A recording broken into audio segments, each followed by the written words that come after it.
قال المصنف رحمه الله تعالى: باب التيمم.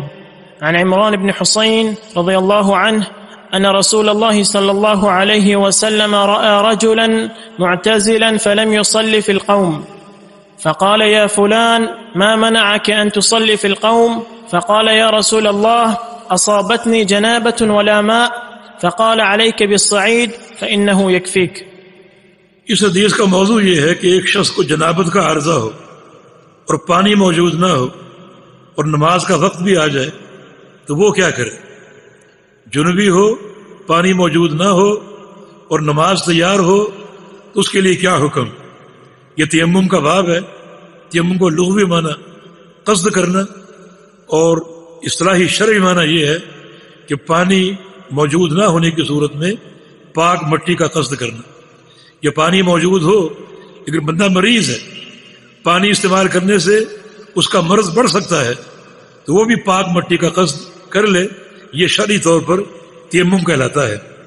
چنانچہ یہ اللہ تعالیٰ کی طرف سے ایک رخصت ہے اور ایک عظیم فضیلت ہے اور ایک بہت بڑی نعمت ہے کہ اللہ تعالیٰ نے دین میں اس قدر آسانی کر دی کہ پانی نہ ہو تیمم کر لو تاکہ حرج ختم ہو جائے، اور اگر پانی موجود بھی ہو لیکن آپ مریض ہیں اور پانی کے استعمال سے بیماری بڑھ سکتی ہے پھر بھی آپ تیمم کر لیں۔ یہ دین کی آسانی، یہ دین کی سماحت ہے، وسعت اور کشادگی ہے جو اللہ نے اس دین میں رکھی ہے۔ قرآن پاک کے دو مقام ہیں، ایک اتقوا اللہ حق تقاتہ اور ایک اتقوا اللہ ما استطعتم۔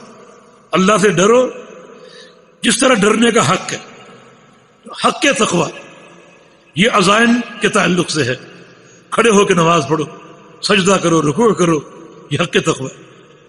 اور اللہ سے ڈرو جتنی تم میں طاقت ہے، یہ رخصت ہے۔ اگر کھڑے ہو کے نماز نہیں پڑھ سکتے بیٹھ کے پڑھ لو، تو وضو کرنا پانی سے یہ عظیمت ہے، یہ حق تقاتہ ہی۔ اور اگر پانی میسر نہ ہو، یہ بندہ مریض ہے تو وہ تیمم کر لے، یہ مستطاعت ہو۔ تو شریعت نے دونوں چیزوں کو تقوی کہا ہے، مستطاعتم بھی تقوی ہے اور حق تقوی جو ہے وہ بھی تقوی ہے۔ تو یہ دین کی سماحت ہے، اجر میں کمی نہیں، دونوں تقوی کی علامت۔ چنانچہ اس حدیث کے راوی عمران بن حسین رضی اللہ عنہ ہے، یہ قدیم الاسلام تھے اور علماء صحابہ میں سے تھے، اور جناب عمر بن خطاب رضی اللہ عنہ نے ان کی علمیت کو دیکھ کر ان کو بصرہ میں ایک معلم بنا کر بھیجا تھا۔ بصرہ میں جب تک رہے معلم بن کر لوگوں کی تعلیم کا اہتمام کرتے رہے، اور ان کے ایک شرف کی بات یہ ہے کہ ان کو فرشتے سلام کیا کرتے تھے۔ یہ ان کے شرف کی بات، فرشتے ان کو سلام کیا کرتے تھے۔ بصرہ ہی میں سن 52 ہجری میں ان کا انتقال ہوا۔ فرماتے ہیں کہ رسول اللہ صلی اللہ علیہ وسلم نے ایک شخص کو دیکھا، یہ سفر کا واقعہ ہے، را رجلا، ایک شخص کو دیکھا، معتزلا لم یصلی، الگ بیٹھا ہوا ہے، معتزلا الگ بیٹھا ہوا ہے، لم یصلی، اس نے نماز نہیں پڑھی۔ فجر کی جماعت کا واقعہ ہے، آپ نے جماعت کرائی، آپ نے سلام پھیرا تو ایک شخص الگ پیچھے بیٹھا ہوا، نماز نہیں پڑھی اس نے۔ باقی تمام صحابہ نے آپ کے ساتھ نماز پڑھی۔ فقال یا فلان، اے فلان۔ بعض علماء نے اس کا نام ذکر کیا ہے خلاد ابن رافع الانصاری، یہ شخص جو پیچھے بیٹھا ہوا تھا اس کا نام خلاد ابن رافع الانصاری، یہ رفاع بن رافع کا بھائی۔ یا فلان ما منعک ان تصلی فی القوم، اے فلان تم نے نماز کیوں نہیں پڑھی؟ تمہیں کس چیز نے روکا، کس چیز نے منع کیا؟ ان تصلی فی القوم، کہ تم قوم میں جماعت میں نماز پڑھو۔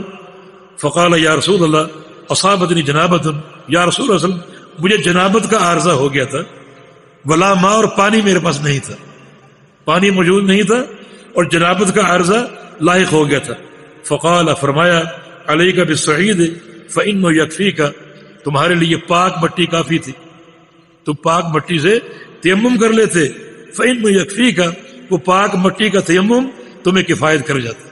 تو اس حدیث کی فقہ یہ ہے کہ ایک شخص کو اگر جنابت کا عارضہ ہو، پانی موجود نہ ہو اور نماز تیار ہو تو وہ تیمم کر کے نماز ادا کر لے، اس کی نماز ہو جائے گی، اور یہ اللہ تعالیٰ کی طرف سے ایک انعام ہے، رخصت ہے جو اللہ تعالیٰ نے اپنے بندوں کو عطا فرمایا ہے۔ آگے پڑھ لیں تاکہ تیمم کا طریقہ ہمارے سامنے آ جائے۔ جی